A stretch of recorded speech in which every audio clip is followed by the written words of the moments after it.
Chosen one, I need you to stay right here with me, because what I am about to say, I want it to reach you below the level of logic, below the part of you that has learned to protect itself from another message that sounds like hope.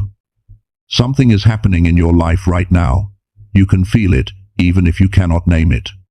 A quiet shift, not dramatic, not announced, but unmistakable, to the part of you that has been waiting longer than you can easily explain to anyone. You have been in a season of being unseen, and you have carried it with a grace that cost you more than most people will ever know. The silence was real. The waiting was real. The slow ache of watching others move forward while you remained in place, that was real. But here is what was also real, happening simultaneously in the invisible. God was writing something about you. Not a footnote, not a consolation, a declaration authored with the same precision he has used to arrange every significant turning point in human history. Today, I want to read it to you, not around it, not beside it, directly into the place where you have wandered the hardest. Stay with me. This changes everything. Before I go where I am taking you today, I want to tell you something. If you stay through this entire message, here is what you are going to receive. You are going to understand, with real clarity, exactly why this season of invisibility was never a mistake and never a verdict.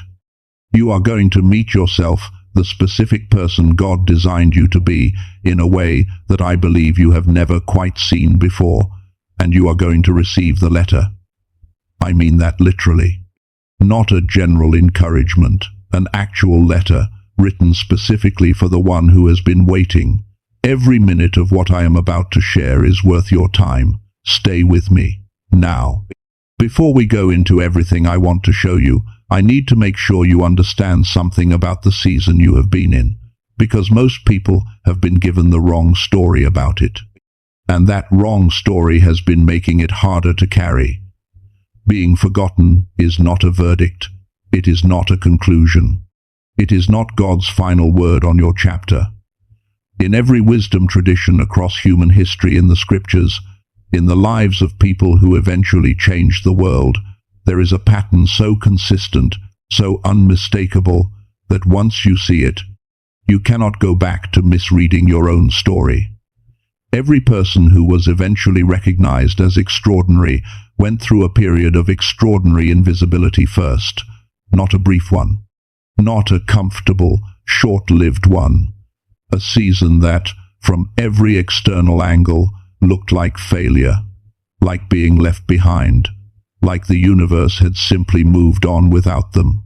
Joseph. He was chosen for something great. He knew it. He felt it. It had been spoken over him. And then his own brothers sold him into the hands of strangers. Then he was falsely accused of something he did not do. Then he was thrown into a prison where nobody knew his name, and then the one person who promised to remember him forgot. For 2 full years, Joseph sat in a cell, carrying a calling that the world could not see, in conditions that logic said had no future.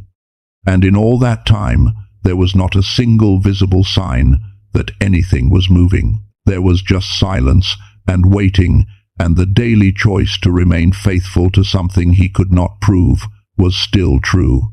David. He was anointed king while he was still a shepherd boy, anointed in private by an old prophet while his father and brothers watched in silence. And then nothing changed. He went back to the fields. He went back to the sheep. The title existed somewhere in the spiritual realm, while everything in the physical world remained exactly as it was before. And David waited not for months, but for years, carrying an identity that the world had not yet made room for. Esther. Hidden in a palace, her true identity concealed, her purpose unknown even to the people closest to her. Waiting in a position that looked like comfort from the outside and felt like confinement from the inside. Unable to see how any of it connected, unable to force the moment, unable to explain why she was being held in this strange in-between, until the day arrived, a day she could not have engineered, could not have predicted, and everything that had been formed in the hidden season turned out to be exactly what that moment required. In every single case, the forgotten season was not where the story stalled. It was where the story was written. And now I want you to think about yourself, because there are 3 markers, 3 signs, that tell you whether the season you are in is formation and not abandonment. The first sign is this: you are doing everything right, and the results are not yet showing up in the visible world. You have been faithful. You have been showing up. You have been praying, believing, doing the inner work. But the external confirmation has not arrived. That is not failure, chosen one. That is roots going deeper underground before the tree begins to rise. The second sign is this: certain people have been leaving your life not through drama, not through confrontation, but quietly, naturally, as if the connection simply ran its course. That is not loss. That is clearing. Because what is coming cannot enter a space that is still occupied by what belongs to a different season. And the third sign is this: something inside you has been shifting in ways you cannot fully explain. A deeper patience than you used to have. A sharper sense of what is real and what is noise. A quieter but stronger knowing about who you are and what you are here for, even when the surface of your life does not yet reflect it. That is formation. That is God doing something in the interior of your story before he does anything with the exterior. Hold this picture in your mind.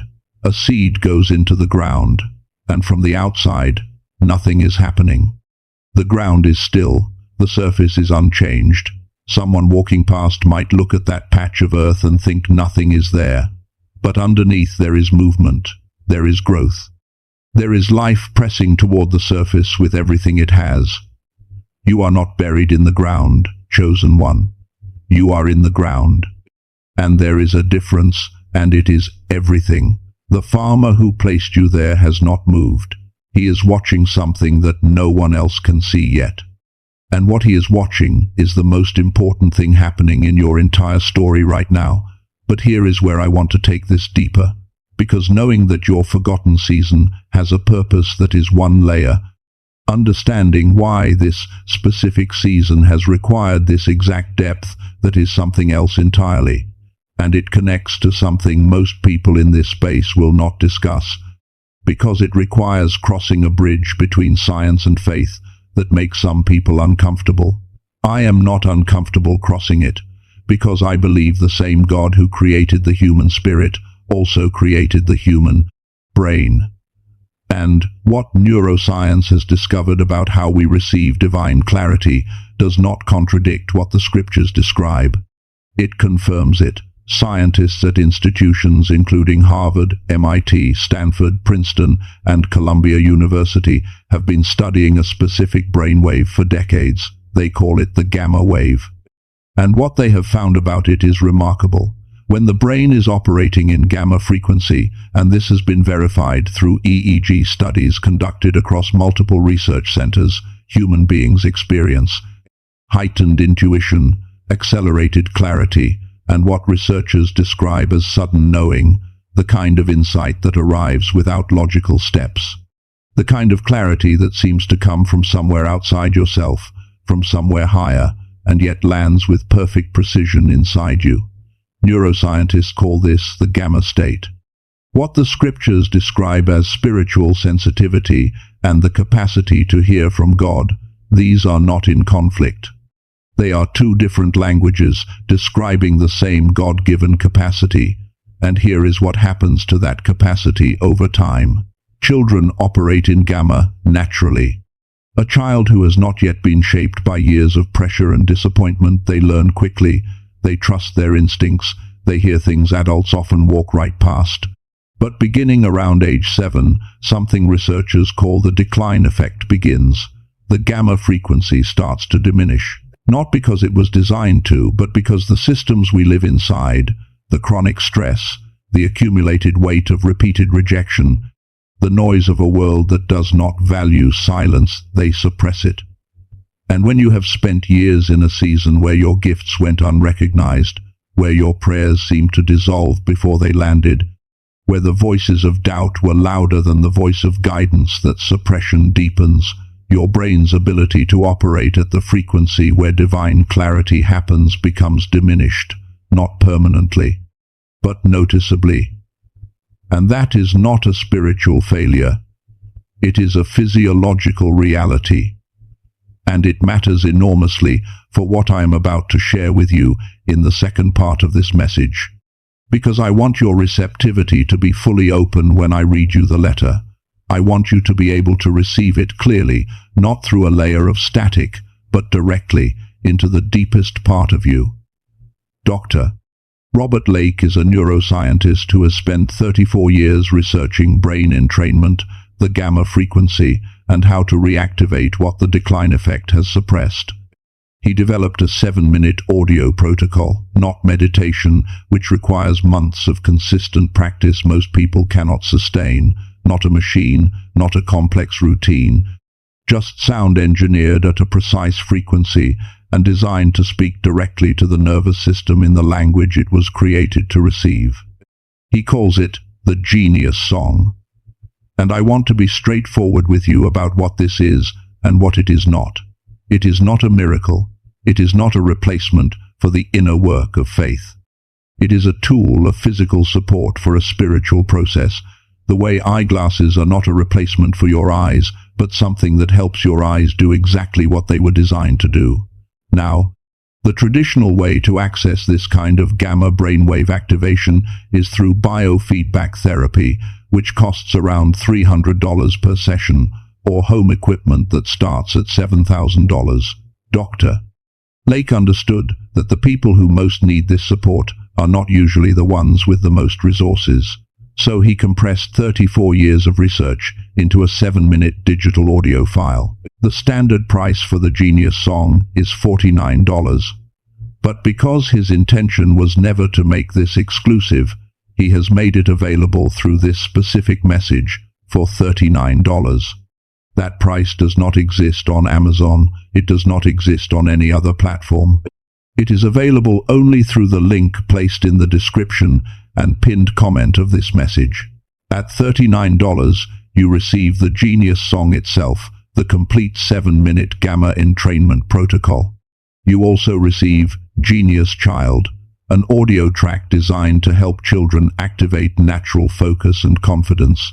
You receive the classic book, the original work that the film The Secret drew its inspiration from, focused on practical financial wisdom, valued at $20 on Amazon and included here at no additional cost. You receive a guided visualization that walks you through 4 areas of your life: your finances, your relationships, your health, and the deeper fulfillment you are here to experience. And you receive a printable infographic of the 5 most important daily habits for building the life that is ahead of you. All of this with a 100% money-back guarantee. No questions. No time limit. No explanations required. If you listen and feel nothing, you get every dollar back. You have nothing to lose. If you feel called to explore this, the link is in the description and the pinned comment of this message. And before I move on, I need to say one thing clearly. There are websites and products using the name Genius Song that are not the genuine protocol. They carry the name but not the technology. They are ordinary audio files without the actual brain entrainment frequency embedded in them. If you search for this anywhere else, Amazon, Spotify, anywhere, what you find will not be the real thing. The only way to receive the genuine Genius Song with the full gamma technology, all 4 bonuses, and the money-back guarantee is through the link I have placed here.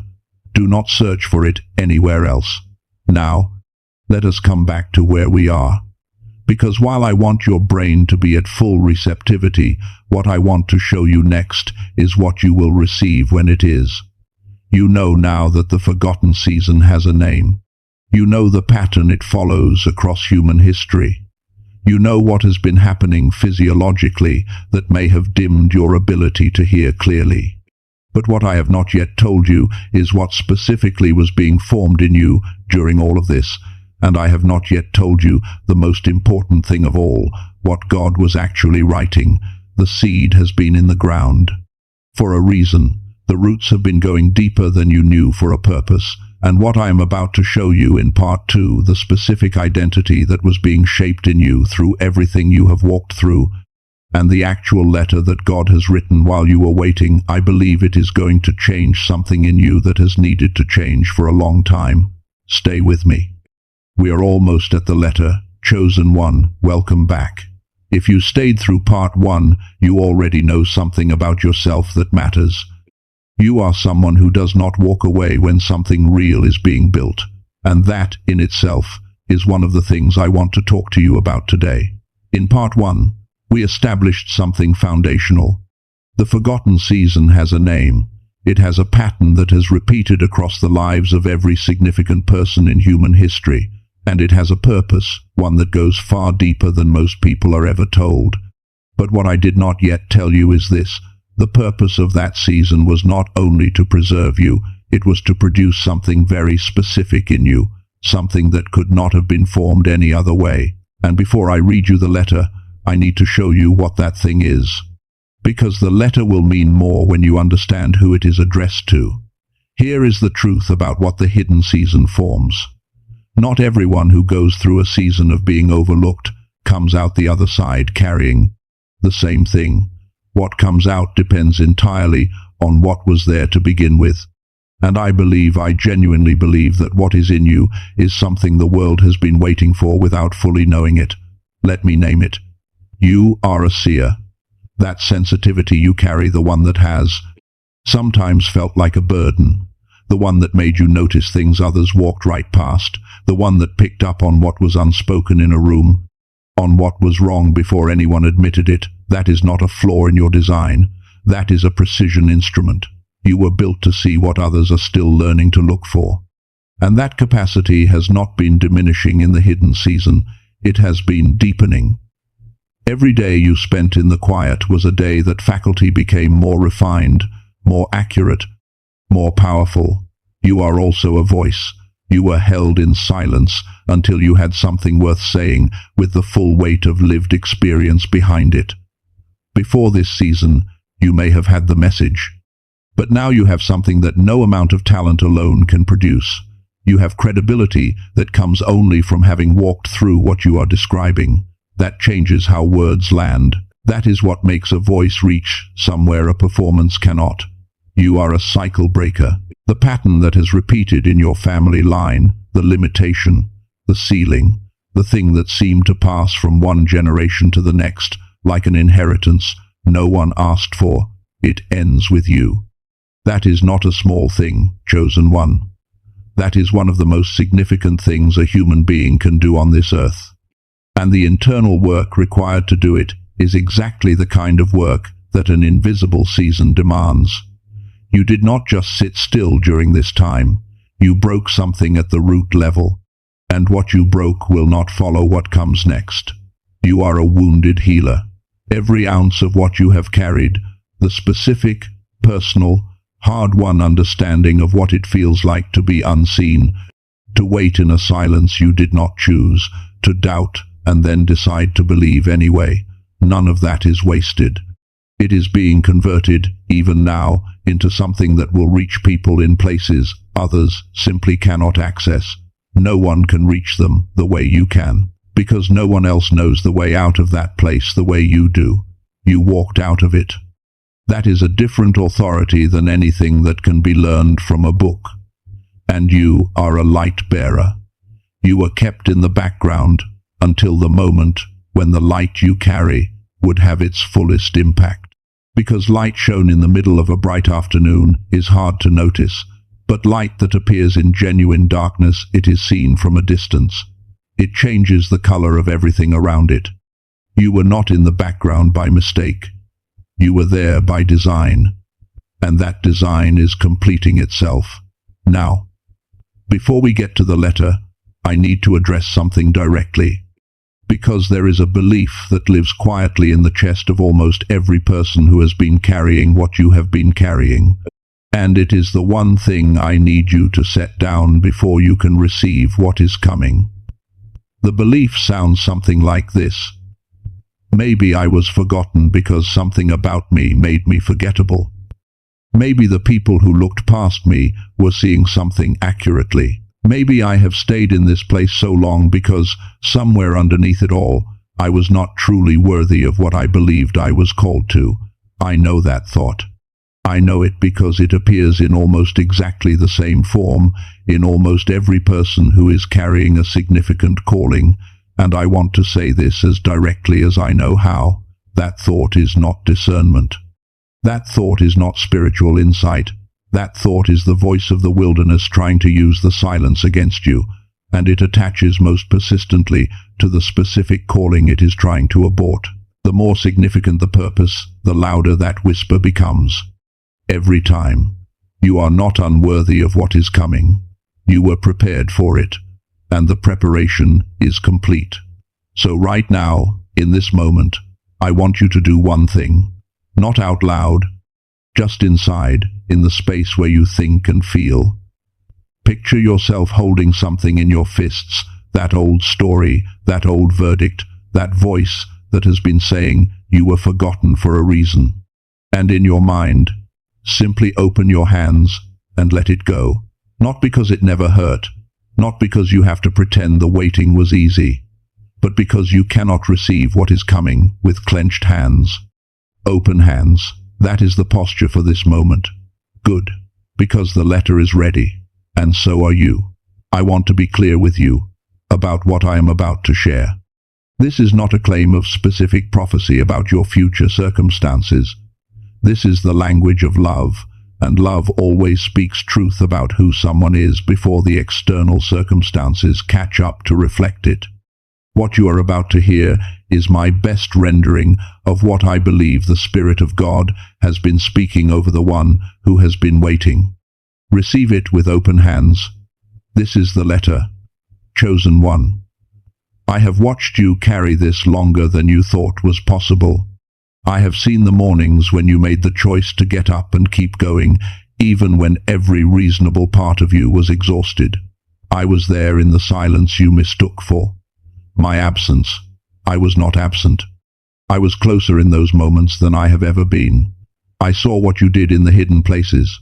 I saw the prayers you spoke into what felt like an empty room. I saw the faithfulness when no one was watching, when no applause was coming, when the only witness to what you were doing was me. I saw you choose, again and again, to believe in something you could not prove was still true. That was not weakness. That was the most powerful thing I have watched you do. The people who forgot you, I did not forget you with them. Their oversight was never my verdict. Every door that closed in front of you, I was not on the other side of that door. Indifferent, or distracted, or occupied with someone more deserving. I was already at the next one, arranging what you could not yet see, preparing the conditions for something that required exactly who you would become in the time between. While you waited, I was not still. I was removing from your path what would have damaged the very thing I was building toward. I was clearing space that needed to be cleared. I was deepening in you what can only be deepened in the quiet, a steadiness, a discernment, a quality of knowing that cannot be manufactured in comfort, that can only be formed in exactly the kind of pressure you have known. And I was doing it carefully, because what you are being prepared to carry is not small. The reversal that is coming is not a compensation. It is not a consolation prize for the years that were hard.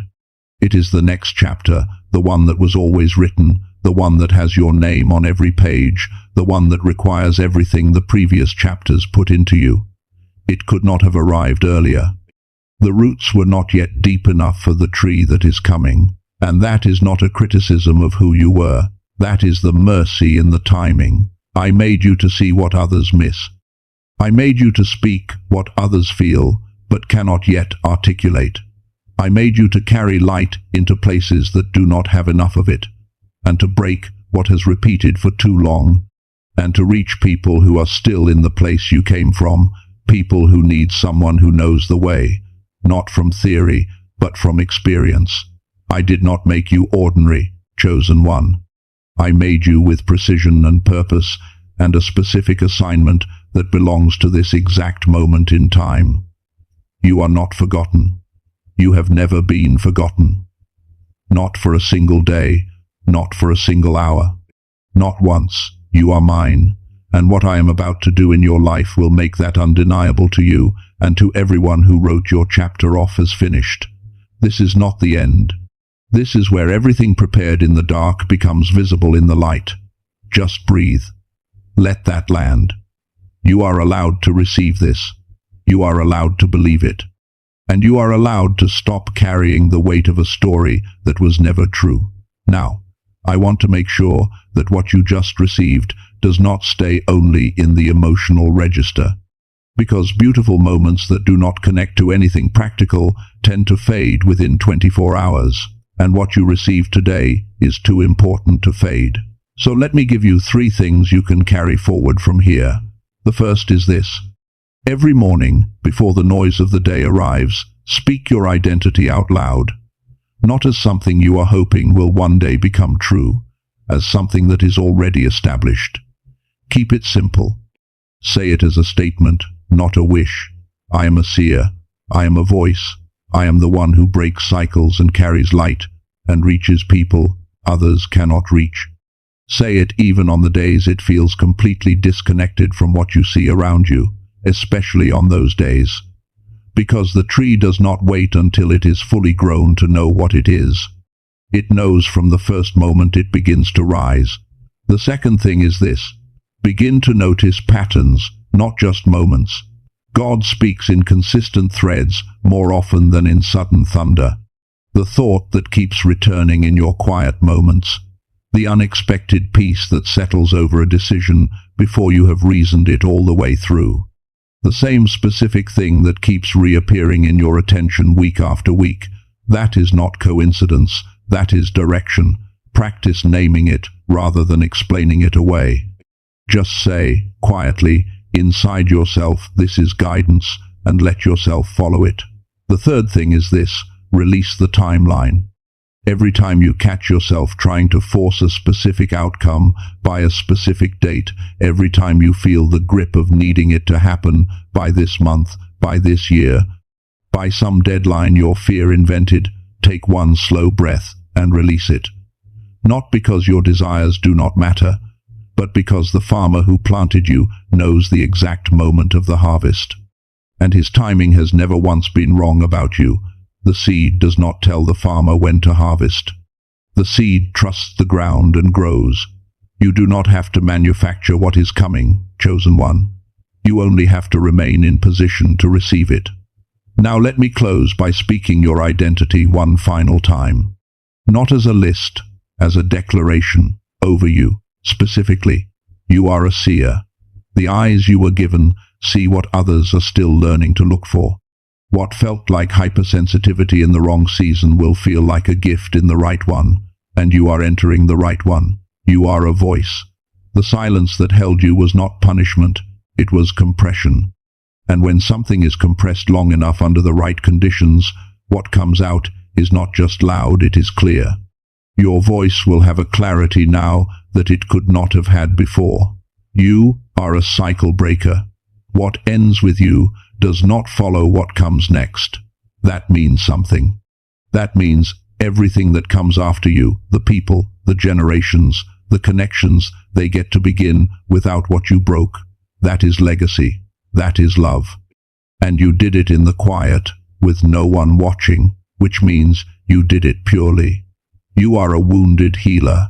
Every ounce of what you carried is being converted, even now, into medicine, into understanding, into the specific kind of reach that only comes from having known the weight yourself.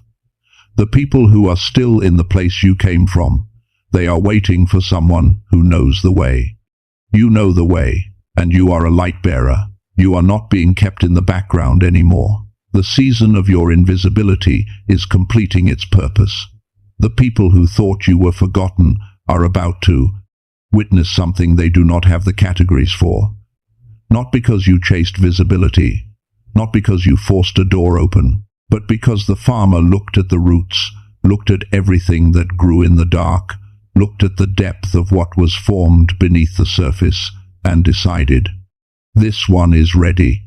You were never buried, chosen one, you were planted by a farmer who has never once looked away from what is rising. The seed is almost at the surface now. Go, carry what you received today, and watch what God does with a chosen one who finally knows all the way down in the place that matters that they were never, not for a single moment, forgotten.